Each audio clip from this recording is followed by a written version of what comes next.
Well, good afternoon, everyone. It's 12:30 Boston time. I am Joel Barna.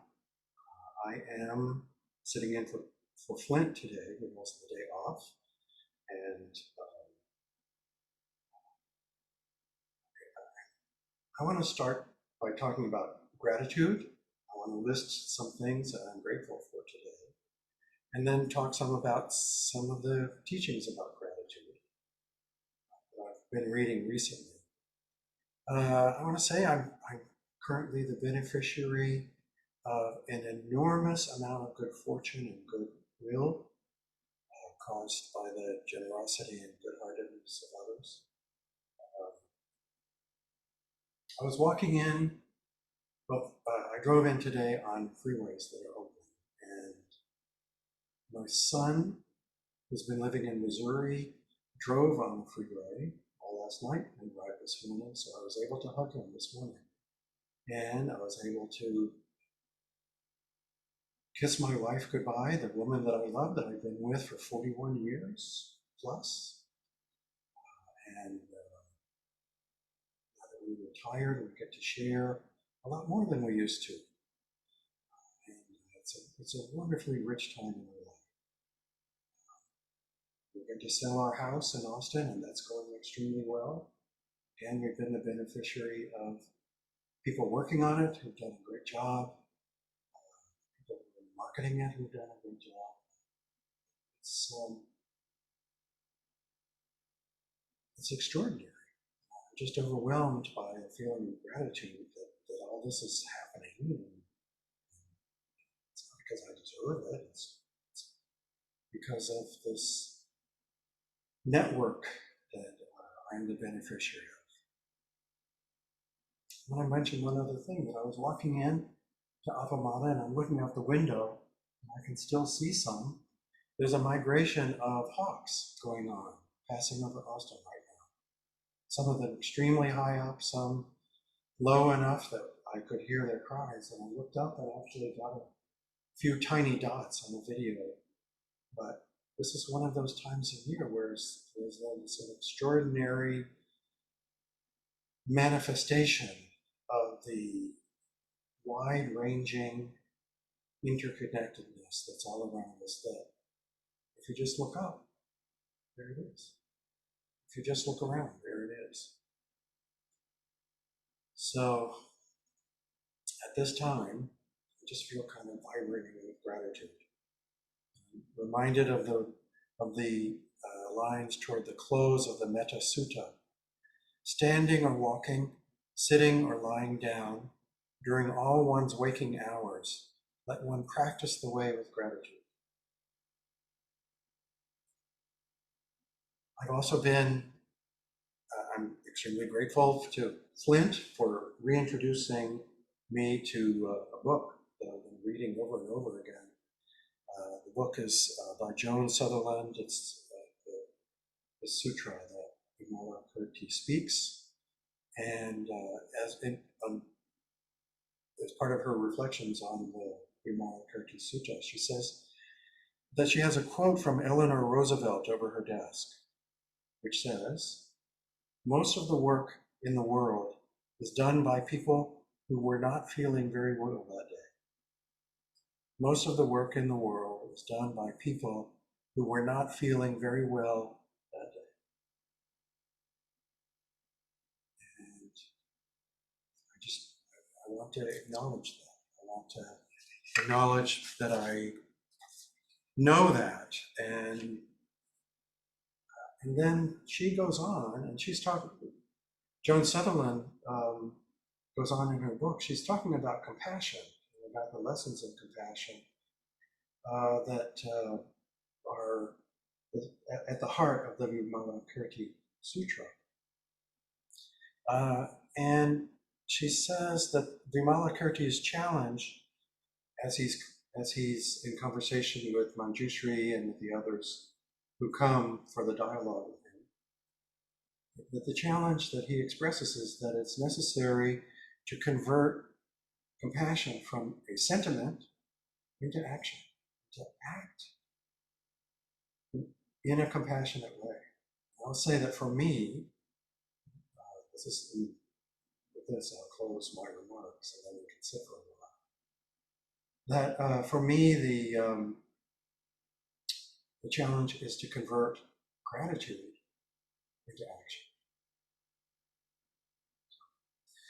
I'm going to ring a bell and we'll sit for just over 10 minutes, and we'll have a brief other reading, and we can go to the normal flow of things. Thank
Vast is the robe of liberation, a formless field of benefaction.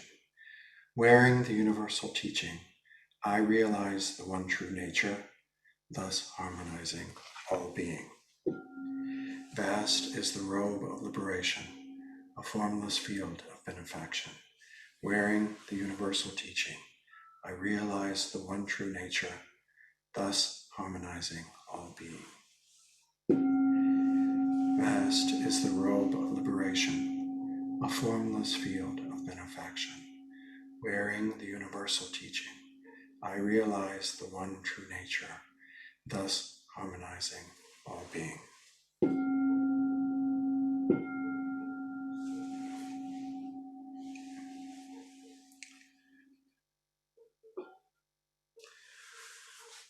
So Jessica, if you would put up the Bodhisattva's vow. For those who came in a little later, I started by just talking about some of the gratitude I am feeling today and some of the reasons. And there's the wonderful quote from Eleanor Roosevelt that was in something by Joan Sutherland Roshi that I read. Most of the work in the world is done by people who weren't feeling very well that day. Bodhisattva's Vow by Torei Zenji. When I, a student of the way, look at the real form of the universe, all is the never-failing manifestation of the mysterious truth of the awakened life. In any event, in any moment, and in any place, none can be other than the marvelous revelation of its glorious light. This realization made our ancestors and teachers extend tender care with respectful hearts, even to such beings as birds and beasts. This realization teaches us that our daily food, drink, clothes, and protections of life are the warm flesh and blood, the merciful incarnation of the awakened one. Who can be ungrateful or not respectful, even to senseless things, not to speak of humans? Even though they may be fools, be warm and compassionate toward them. If by any chance they should turn against us, become sworn enemies and persecute us, we should sincerely bow down with humble language in the reverent understanding that they are the merciful messengers of the awakened one, who use devices to emancipate us from blind tendencies, produced and accumulated upon ourselves by our own egoistic delusion and attachment through countless cycles of space and time. Then, on each moment's flash of thought, there will grow a lotus flower, and on each lotus flower will be revealed perfection, unceasingly manifest as our life just as it is, right here and right now. May we extend this mind to all beings, so that we and the world together may attain maturity in the wisdom of the awakened life. Thank you.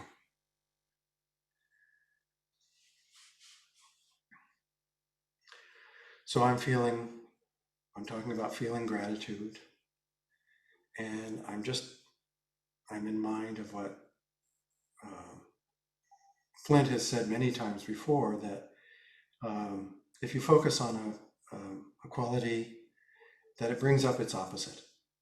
That as I try and plumb my own gratitude, I know that I'm not one of those people who can express deep gratitude that people are my sworn enemies and seek to persecute me. I'm not grateful for viruses that kill people. I'm not grateful for the things that happen in life that can cause great, great pain. And yet there is something in that closing poetic section of the Bodhisattva's way. Then, on each moment's flash of our thought, there will grow a lotus flower, And on each lotus flower will be revealed perfection, unceasingly manifest as our life, just as it is. So what I was thinking as I was reading that again today is that even in the midst of great difficulty, we can remember the people who are helping us. We can remember the structures and the unfolding, interlocking nature of everything that we are surrounded by. And we can be grateful. And that is a kind of perfection of thought, I think, at least for me. That it is a way to be in my life just as it is, embracing both sides, the difficulties, the pains, the losses, as well as the joys that I know are being given to me through the generosity of others.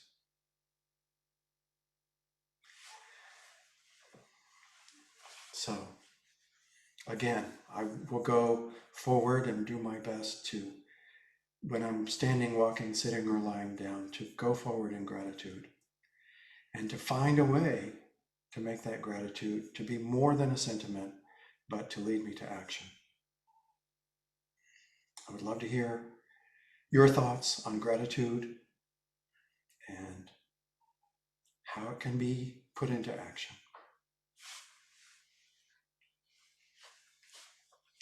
And as Jessica has said in chat, if you want to share with the group, this wonderful, enormous group, 60 people I see, raise your hand using the button in chat.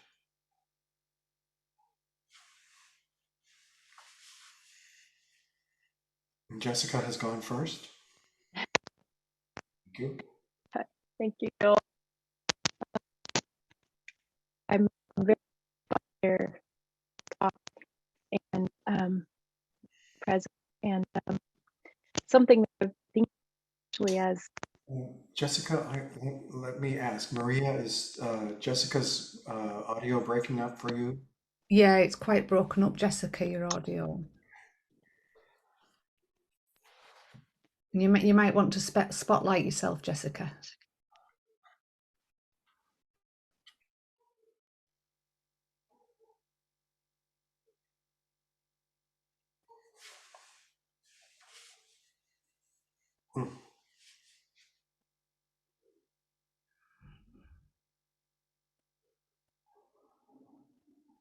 Okay, how about that? Got it. Yeah? Yes. Okay. Sorry, I forgot to spotlight myself. Okay, I'll start over again. I've been moved by your speaking today, your talk today, and also just by your presence, Joel. And I didn't want to miss my chance to offer my gratitude to you for the presence that you've had in my life and in the Sangha for so long. And I've been thinking, I've actually been thinking about this quite a bit with your upcoming move. And this feels very tender, but the thing that I'm going to miss the most about you is sitting next to you in the mornings and hearing you clear your throat. And it is so dear to me, and I'll miss that.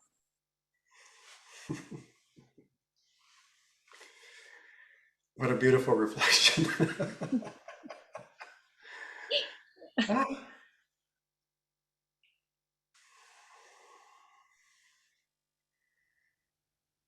Kale, welcome. Hi, Joel. I wasn't expecting you here today, and it's a delight to be here with you today. And I came in a tad late, but the topic of what is gratitude in action, that really struck me, because I think of gratitude kind of as a feeling, but what is that action you know, and it's a really, it's an interesting thing to contemplate for me. So thank you for that. I was thinking about how it manifests, and it manifests for me when I think about it, in care. You know, if someone gives me, oh, it could be something mundane, you know, like some vegetables or some fruit from their garden, or, you know, I mean, I have gratitude for that. And how do I show it? I care for it. I think, what am I going to make with it? You know, I have that kind of a thing. And that kind of reminds me of, you know, Appamada stands for care. And so, you know, that thought was going through my head. If my husband and I just came back from a road trip, many days driving. He did, okay, I'm going to be honest here because I feel a little bad about it, but he did all the driving. And so as a result, you know, I had a pretty relaxing trip home. And so I have great gratitude for that, even though sometimes we, you know, fuss, and, you know, being together in a car is not easy. So what does my gratitude in action look like? Well, for me, you know, it involves, like Jessica, just telling him, you know, how grateful. But also, I want to cook him a nice meal when he gets home, and I want to, you know, make sure that he's comfortable. It's this care, you know, that's really coming forward for me. And one other thought, you mentioned that it's not always easy to feel gratitude when things aren't going well. And I had that experience. I've had it many times. What helps me is sometimes I'll reflect on where I am now as opposed to where I was when I was not feeling gratitude. And I realized that whatever that thing was that I didn't want has somehow manifested into some sort of growth for me, if that makes sense. So then the gratitude is allowed to flower, might be after the fact, but it's there. And it seems to come faster and faster for me now. So thank you for allowing me to reflect on that. And don't go anywhere. So thank you, Gail, and that's a wonderful reflection on how to move forward. I think I agree with you. I think that the simplest things, such as saying thank you, as Jessica so beautifully did, and expressing appreciation, and knowing that you have received a gift, and that you know that you want to respond to that. That's a powerful animating force that is so easy to forget, at least for me. You know, when I'm running around and feeling like I'm in a hurry and what I've got to do is so important that everybody else has to get out of my way. But what you're describing is exactly what I'm hoping to move forward in. Thank you. Thank you. Thank you, Joel.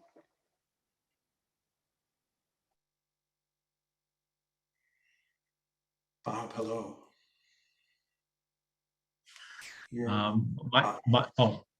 Okay now, yeah.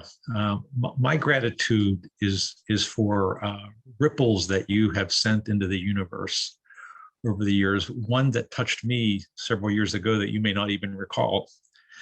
At the time, I believe you and someone else from Appamada had been invited to speak at what was my then current spiritual home, Unity Church of the Hills. It was maybe about 4 or 5 years ago.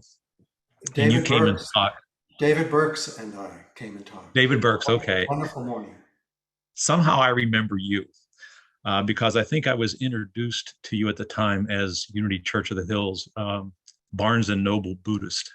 Mhm. Which was meant to say I've read a lot about Buddhism, but had yet to practice. So here we are, 4 or 5 years later, and your words that morning, whatever they were, touched me. And I'm now sitting here, being able to hear you once again, kind of at the close of your physical tenure here in Appamada, Boston, and perhaps a beginning for me. So I am eternally grateful for you and all who send those sometimes undirected ripples into the universe and land where we don't even know at times, and show up once again and again and again. So thank you, Joel. I really appreciate you. Thank you, Bob. You know, I spend a lot of time worrying about giving Dharma talks and coming up with something good to say and something that might be engaging and so on. And every single time I get met with this outpouring of generosity that, like, I was trying to tell Peg and Flint about it one time back when I first was a head student, the experience of meeting people for practice discussion for the first time. And I said, I feel like I'm standing under a waterfall. I can't thank you enough, and know that the warmth and generosity of this Sangha is sending out ripples in the world and within me. Thank you for that. Welcome. Gave a talk last Sunday, typical of me. You know, I worked on it all week, and I've fussed and fumed and was sure it was going to be a bomb, but of course it came off wonderfully. And I got lots of strokes and lots of positive comments, and I share that with you just to remind yourself that, you know, you do a wonderful job. The times I've seen you, I don't believe we've ever met at Appamada. I've been there a few times, been many years ago now. When it comes to gratitude, I try to think in terms of pushing the gratitude forward, the whole notion of pay it forward. I'm very, very clear that I live a charmed life. Not to mention I have 2 sons who are quite willing to point out that some of our problems are what they call first world problems. You know, and that's very true. So I would like to share a little bit of a poem that I find to be very touching to me. I'm not quite sure why it's so touching, but it was written by Joseph Bruach, I think that's perhaps his name. The entering Onondaga is the name of the poem, and I guess it's a kind of a rare edition at this point, because, you know, to buy a copy of it on Amazon is $40 or $50 for this used version. So at any rate, here's the poem. I find it touching and about this notion that in gratitude, we give it forward, we give it to other beings if we can. And here's how the poem goes. The old man must have stopped our car 24 times to climb out and gather into his hands the small toads, blinded by our lights and leaping live drops of rain. The rain was falling, a mist about the old man's white hair. And I kept saying, you can't save them all. Accept it. Get back in. We've got places to go. But leathery hands full of wet brown life, knee deep in summer roadside grass. He just smiled and said, they have places to go to. So I think I find that strangely touching, this old man out in the wet summer grass, gathering up the toads so they don't get run over because they too have places to go. Nice to see you all. And thank you for Wayne, opening, thank Joel. you so much. Thank you. You're What a welcome. beautiful poem. It is. If you could put in chat where you found that, or the book, the volume that's in, I would love to know. I will do that. Thank you.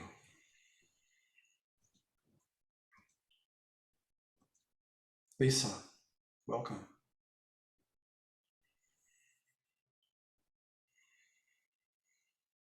You're spotlighted and Hi, Joel. Can everybody hear me? yes. Okay, good. Great. Oh, so I'm so glad to see you this morning, and I'm feeling kind of teary. So I have gratitude for who you are and the number of intensives that I've taken with you that you led or co-led.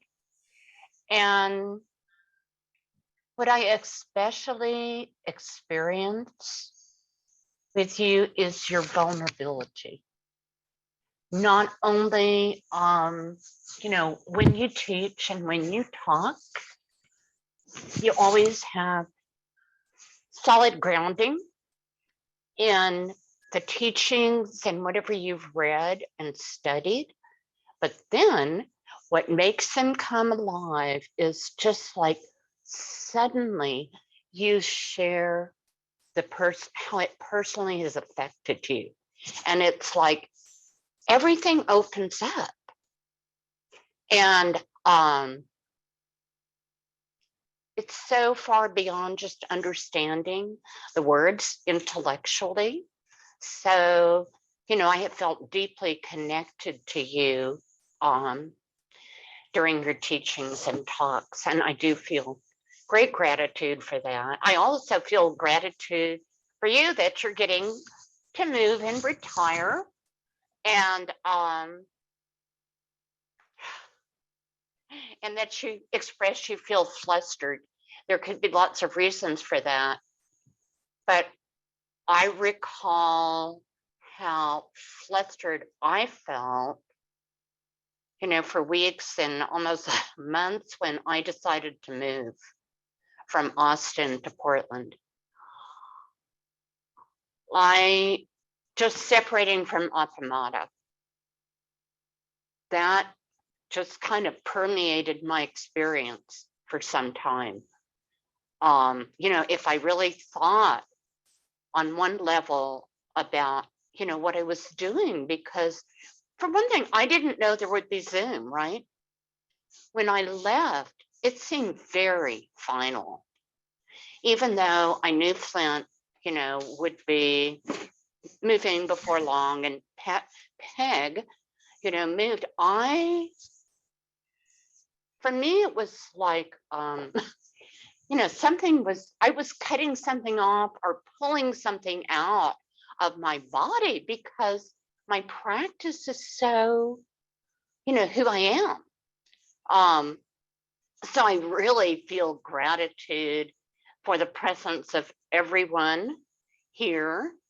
Another little piece that's interesting to me is I was hospitalized for several days a couple of weeks ago with a heart problem, some tachycardia. And so I was so thrilled to be safe, ambulance, emergency room, great doctors. And so, but also the outcome of that is I have to take a beta blocker just to keep from stroking out. So it's like, wow, this is great. I'm so thankful for all this. But now it's like, well, the effects of the beta blocker are that, I could barely function the first few days until I figured out like how to cut it in half. So the gratitude is like, it's not like this river of gratitude. It's like gratitude that's, you know, has a little obstacle or it's a little trickle or, well, damn, I'm glad there's medication that will prevent me from stroking. Have gratitude for that. But darn, you know, I already had some limitations. So it's really good to hear Eleanor Roosevelt's quote that so much is done by people who don't feel well, because who feels well all the time anyhow? So I'm grateful for the times I do. Thank you, Joel, and everybody. Thank you, Lisa. What a wonderful teacher you have been for me. And I'm going to just reflect that you had a life-threatening event in your life 10 years ago. I Yeah, forget. 10, almost 12. And that you have spoken at Appamada about choosing to stay with this life, and how you continue with your practice, staying with this life. And I will never forget that, hearing that from you. I want to tell a personal story too, and I hope it doesn't sound glib. I know that there are people I'm connecting with who have had great loss, and I want to offer this as an example of how I feel connected with everyone who's going through that kind of loss as well. But in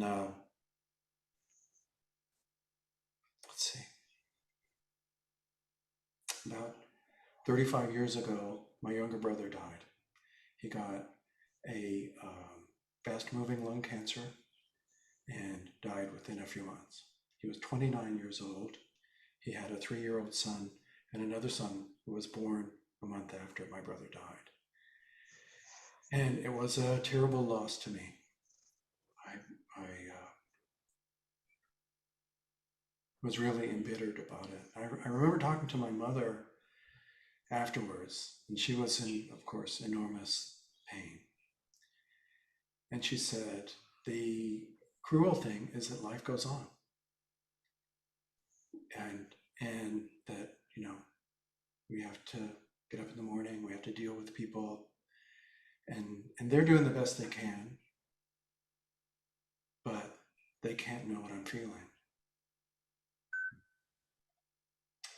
And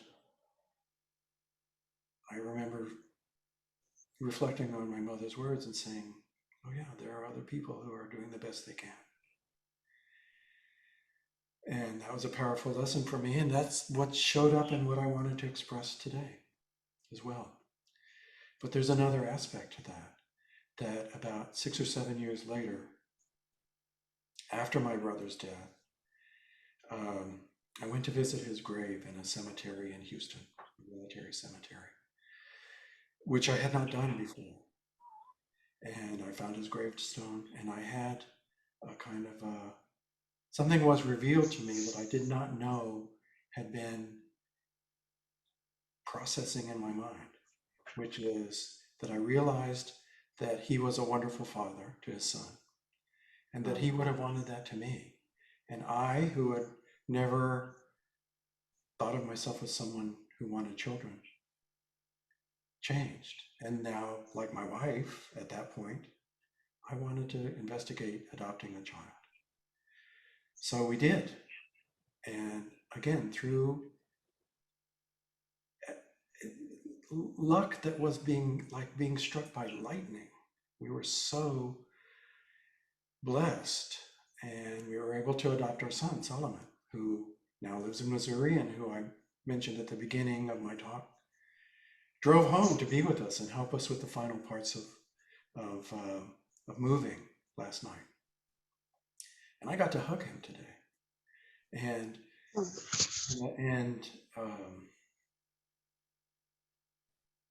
you know, like I said, some people built the roads that he drove on. Some people built the car that got him safely here. And innumerable number of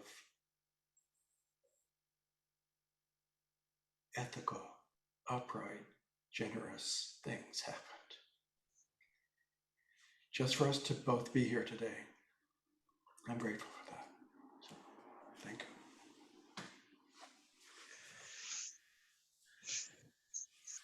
Darcy.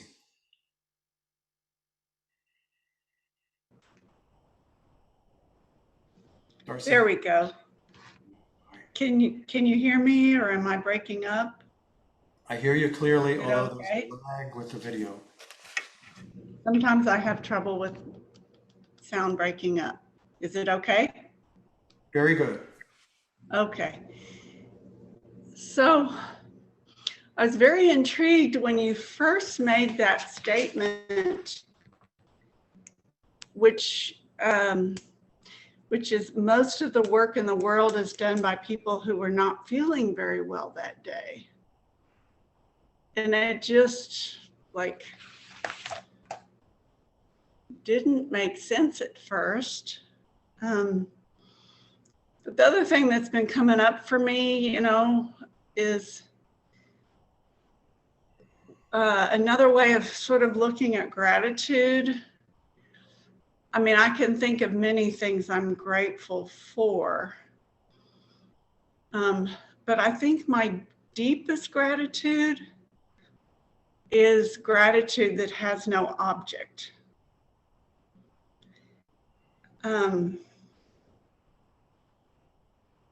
Yeah. I don't know how to ask you about that without trying to get you to put some object in there. But could you talk more about that? So, and you also talked about, Joel, how you just don't feel grateful for a lot of things. And I think a lot of us have things that we could, there's a lot of pain, there's a lot of things we don't want. And there is, for me, a ground of gratefulness that doesn't have an object. And I guess it's in exploring what that is I guess each person's journey. But for me, even if I don't like what's happening or don't think I can be grateful, I can be grateful for life, I guess, maybe. Nature has it just for me stands out as, it's not really an object, except it's everything. It's everything.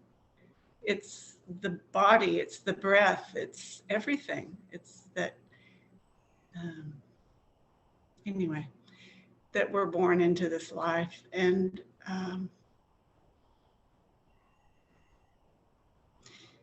we had some friends and I did a gratefulness exercise in the month of December where we would send each other little blurbs of what we were grateful for each day. And I did some thinking about that. Becky was a part of that group and we talked a little bit about it. So I've been thinking about it. And there's so many things you can think of that you're grateful for, but there's also just the deepest things that don't seem to really have an object. And so I thought I'd bring that into our discussion, and it's pretty powerful for me. It is.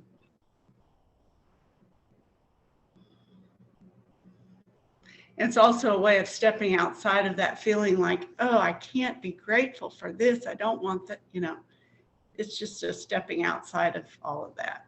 That I just wanted to throw that out there. This is a silly question, Darcy, but I'm going to go ahead and I'm going to say it as a statement rather than as a something, but it's something that you embody, which is that you do not have to turn your back on the feelings that you have, feelings of loss and grief, to be able to also hold gratitude.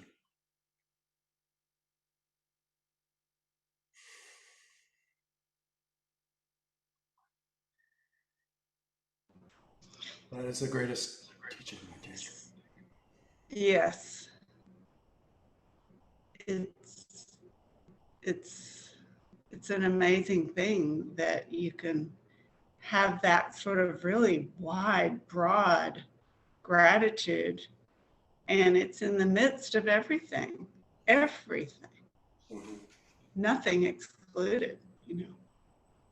And I'm grateful for that, and for having, and for learning that I can hold it all, and that's this practice, you know. Thank you. Thank you, Darcy. I want to read something from Joan Sutherland here. This is again her book, Vimala Kirti and the Awakened Heart. This is her chapter called Great Compassion. And she's reflecting on, first, small compassion, engaging with the people around us, being grateful for our connections around us. She says, small compassion is made up of all the tender, everyday, spontaneous, local, humble things we do for each other. And I'm substituting the word gratitude in here as well. Great compassion, by comparison, is really the compassion the universe enacted when it gave birth to itself, gave birth to each of us. It's the reverberations throughout time and space of that first unfathomable gift. Small compassions are the way we give voice and flesh to the original vow, the way we reproduce the gift in the actual moments of our actual lives. And then, as Joan Sutherland does, she reflects on her high-flying rhetoric, and she says, okay, yikes, maybe I shouldn't be going off this way. But adding this understanding to the mix can be helpful because it gives context and perspective. We are not the manufacturers of compassion or gratitude, or the ones responsible for it. It's already everywhere around us. And pretty much our job is to find ways to ride its currents. Thank you, Darcy. Rosemarie.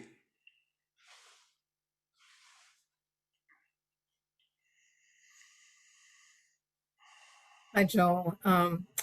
Just quickly, you were the person that oriented me a year and a half ago at Appamata.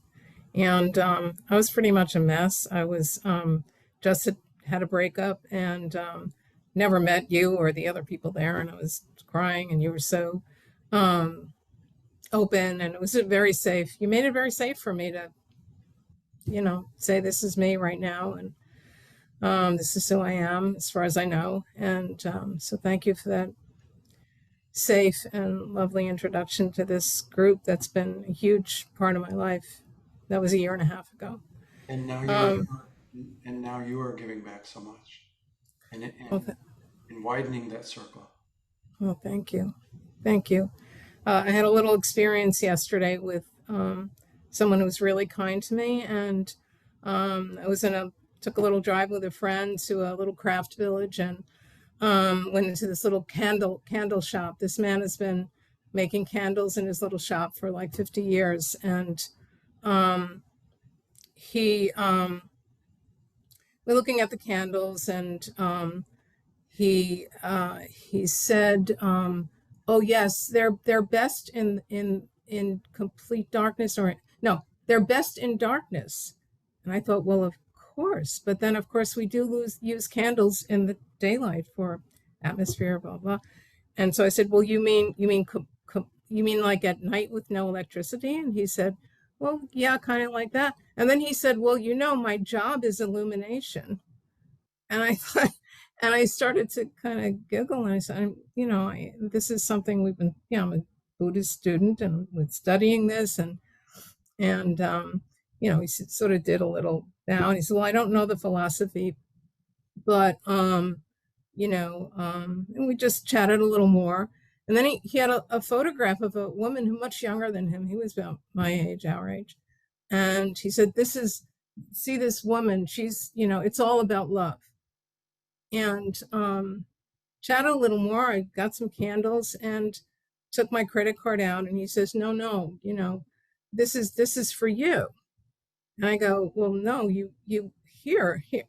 And it was really hard for me to understand that he really, something had happened. And so I said, oh, thank you so much. And, you know, it was a little overwhelming. And so I've been thinking a lot about this experience. On the way back, my friend said, gee, I wonder when she passed. And I said, well, and so obviously I missed that whole thing, that she, you know, that she had passed. And so today I was thinking about it, and I thought, you know, what an extraordinary person. And then I thought, well, don't cut yourself out of it, Rosemary. It was what happened in between us. It was the connection between that was what was special.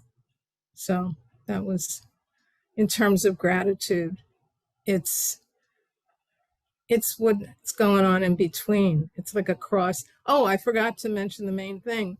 When I was trying to keep giving him my credit card, he said, no, to give is to get.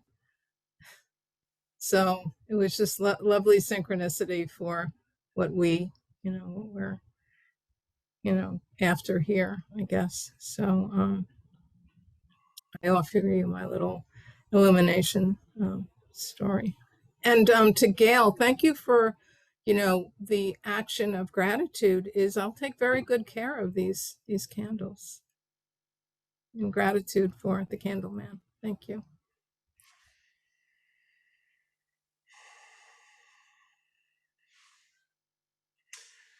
Well, our time is drawing to a close.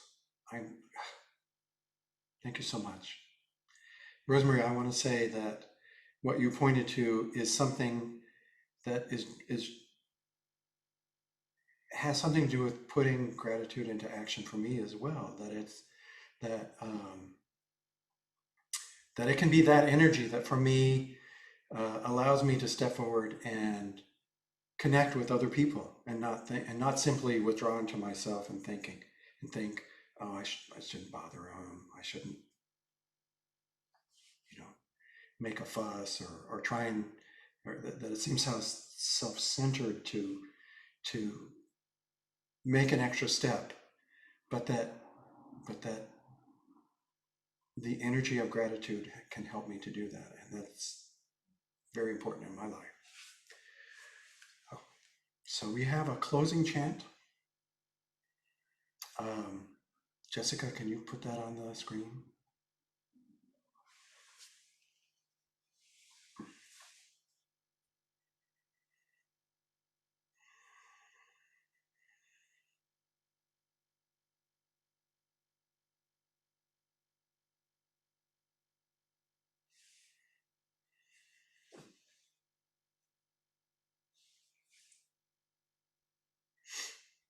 It's the 4 practice principles. Let's say those together. Caught in the self-centered dream, only suffering.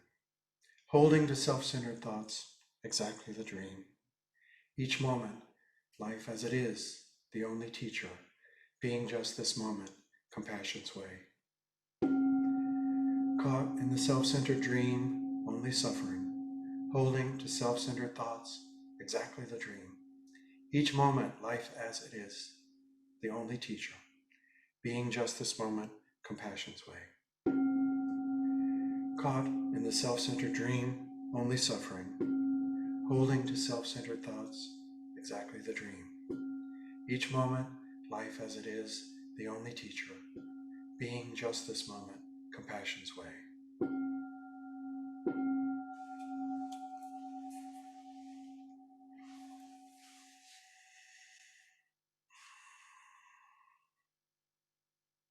so grateful to be connected with the kind and generous hearts and wisdom in this Sangha.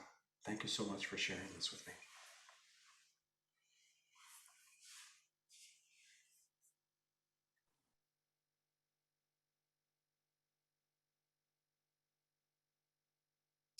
Appamada's programs and facilities are supported by your generosity, and your support makes a huge difference.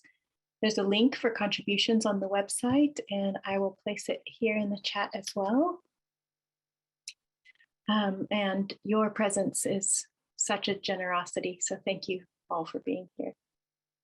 If you'd like to stay after for a bit and speak with other folks, Maria will be taking the reins here. So let me just make Maria the host. Handing over the baton to you, Maria. Thank you so much, everyone. Thank you, Jessica.